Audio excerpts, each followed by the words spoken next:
Hi friends. ലോകം അശാന്തിയിലേക്ക് നീങ്ങുകയാണ്. മനുഷ്യരാശിയുടെ അന്ത്യം അടുത്തു കഴിഞ്ഞു.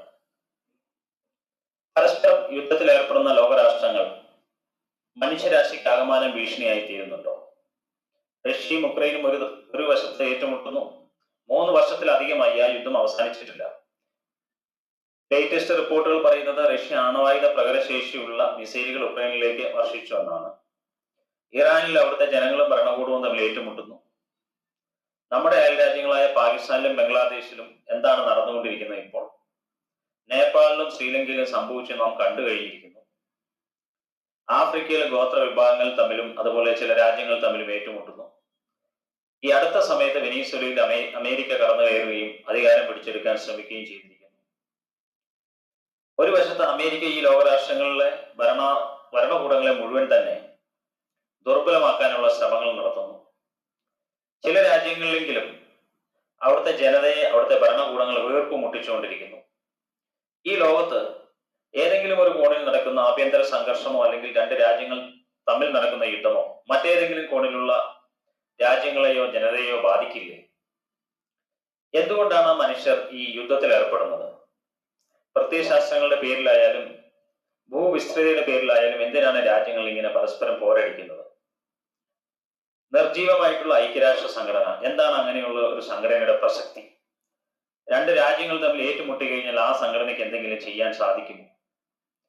ഈ ലോകത്തെല്ലാം ഉള്ള മനുഷ്യരുടെ ജീവിതത്തിന് ഒരേ വിലയല്ലേ? അതോ സമ്പന്ന രാജ്യങ്ങളിലെ അല്ലെങ്കിൽ ആയുധശേഷിയുള്ള രാജ്യങ്ങളിലെ ജനങ്ങളുടെ ജീവിതത്തിന് മാത്രമേ വിലയുള്ളൂ? എന്താണ് ഈ ലോകത്തെ പ്രത്യയശാസ്ത്രങ്ങൾക്കോ അല്ലെങ്കിൽ സമാധാനമായി ജീവിക്കാനുള്ള ആശയ സംഹിതകളുടെ കുറവുണ്ടോ? എന്തുകൊണ്ടാണ് എന്നിട്ടും ഈ ഒരു അവസ്ഥ നമുക്ക് മുന്നിലുള്ളത്? എന്തുകൊണ്ടാണ് യുദ്ധം നടക്കുമ്പോൾ ലോകം ഒന്നടങ്കം അത് തെറ്റാണെന്ന് വിളിച്ചു പറയാൻ കഴിയാതെ ഏതെങ്കിലും ഒരു പക്ഷം പിടിക്കുന്നത്?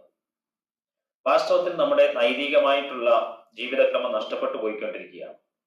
ഇങ്ങനെ ഉത്തരവില്ലാത്ത നിരവധി ചോദ്യങ്ങളാണ് ഇന്ന് നമ്മുടെ മുന്നിലുള്ളത്.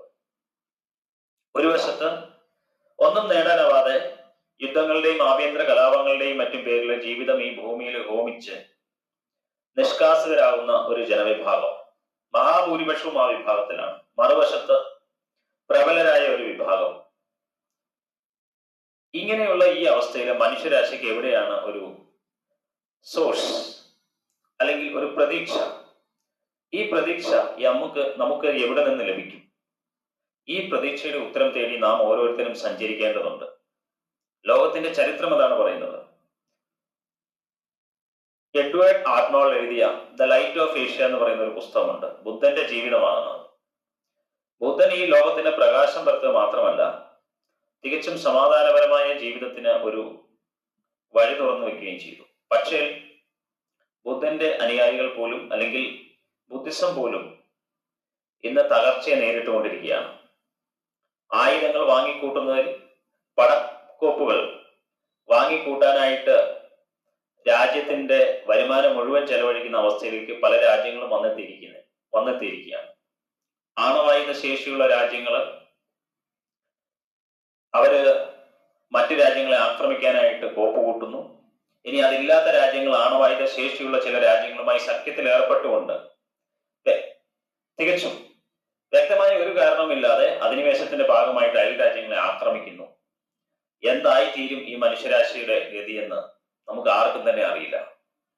ശരിക്കും ജീവിതത്തെക്കുറിച്ചും മനുഷ്യരാശിയുടെ ചരിത്രത്തെക്കുറിച്ചും ഭാവിയെക്കുറിച്ചും ചിന്തിക്കുന്ന സാധാരണ മനുഷ്യരെ സംബന്ധിച്ചിടത്തോളം തികച്ചും അപകടകരമായിട്ടുള്ള അല്ലെങ്കിൽ ഒരു പ്രതീക്ഷയറ്റ ഭാവിയാണ് മുന്നിലുള്ളത്.